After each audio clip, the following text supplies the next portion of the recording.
from Verizon. Choose what goes into your internet. There are 11 common mistakes that a lot of people make when they take supplements. Now, the first thing I want to mention is that I hear this a lot. We don't really need to take supplements because we can get all we need from our diet. And it's almost impossible to get vitamin D from food. So it's not actually very easy to get all of our nutrients, even if we ate a really good diet, not to mention certain foods that deplete us of nutrients, especially if you're doing a lot of refined carbs. Okay, number one, let's talk about timing. Okay, during the day, when should you take your supplements? Personally, I like to take almost all of my supplements in the morning because I want all these cofactors to be available in the first part of the day when I need more energy. In fact, I switched my intermittent fasting pattern where I'm doing 2 meals. One is breakfast and then a late lunch, and then I don't have a dinner.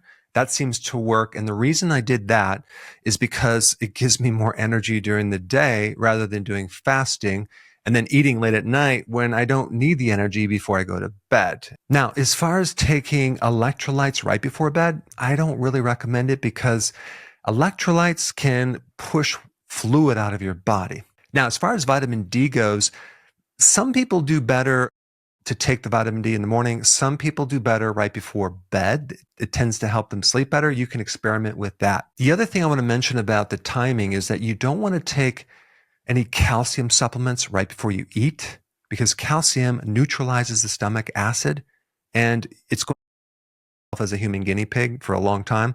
I've tried pretty much every single nutrient, vitamin, cleanse, alternative program you can imagine.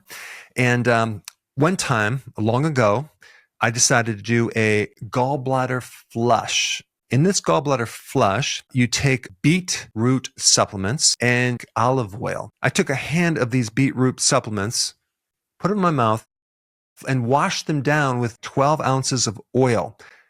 Big mistake. I should have used some water and I should have taken a little bit at a time because those beet supplements got stuck in my esophagus. And it was like, I started getting chest pain. I thought I was going to die, like a heart attack. Oh my gosh, I'm going to die from taking supplements. So I just kind of laid in a ball and just pushed through it. And somehow I survived, but I don't recommend it. That was very scary. Some people do better just taking their supplements with a meal. It seems to go down easier. Next mistake is this. If you're trying to solve a health problem, whatever it is, and you introduce a lot of different supplements at one time, you're not going to know what worked. So always introduce them one at a time, especially if you're trying to solve some health problem. The next mistake is thinking these vitamins are going to work if your diet sucks. I have a personal example of this. Yes, I was eating too many carbs at one time, but I wasn't consuming enough protein, especially for breakfast. And no matter how many vitamins I took, I was still tired. What I really needed was protein. Once I had protein, I'm like, oh my gosh, everything works now. But also, if you're eating too many carbs and things like that, you're going to get a lot of bloating. And I don't care how many vitamins you take for this or that, it's not going to create the effect. Next mistake is going for the cheapest vitamin possible, especially these one-a-days. If you read the label, which I have right here, I'm going to show you the first ingredient, calcium carbonate, which is the type of calcium in cement. So they're putting the cheapest vitamins you could possibly imagine, mostly made from petroleum and chemicals. A lot of the vitamin companies out there are owned by either chemical companies, big pharma, or some of the junk food brands. What I'm observing is they're not going for quality ingredients. They get the cheapest possible, especially when you get into antioxidants like beta carotene, for example, and you're taking it synthetically. There's some side effects. It shows that it increases your risk for cancer. Of course, they're not doing a comparison with that study on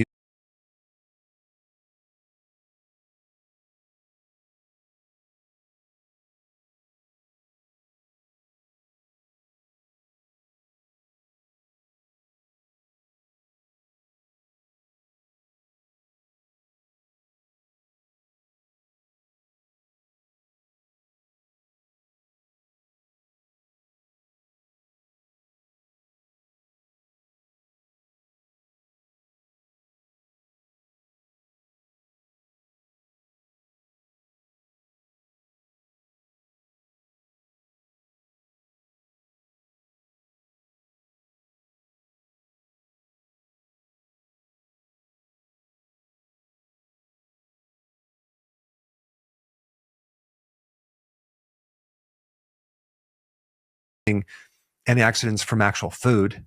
No, it's the synthetic version. It's probably not the best way to do it. And the other thing you'll notice with the synthetics is the RDAs are the same, supplying 100%, 100%, 100%. In nature, you don't have that. And of course, you have fillers, you have colorings.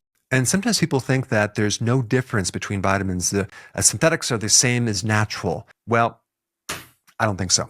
Now, there are a couple vitamins that I think are fine to take synthetically. One is niacin, and then the other one is benfotiamine.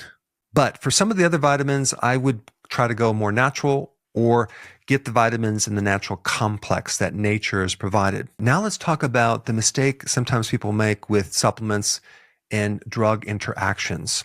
They're on a medication that's creating an effect, okay? And then they want to take a supplement that also creates the same effect. Doctors don't like that because then that might make the problem worse. So if you're taking a medication for high blood pressure and then you take a supplement to also help lower your high blood pressure and you end up with low blood pressure, then that might be an issue. So you need to check with your doctor so they can monitor that because, I mean, my thought is, why not introduce something natural? I'll give you an example. Let's say you're diabetic and you're taking metformin. Well, berberine also creates an effect very similar to metformin. Why not work with the doctor to just take less of the metformin because that could have some side effects? One thing I want to say about antibiotics is that you should always take a probiotic when you're taking an antibiotic so you can at least salvage the good bacteria.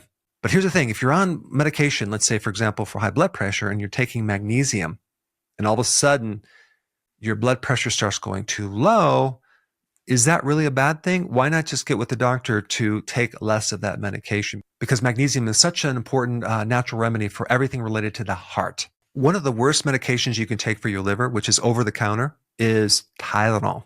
You might want to try milk thistle, an herbal supplement that can actually minimize the damage of your liver from some of these other medications. Next mistake a lot of people make with supplements is that there's certain vitamin or mineral interactions that people need to know about. For example, if you're taking high doses of evaluation,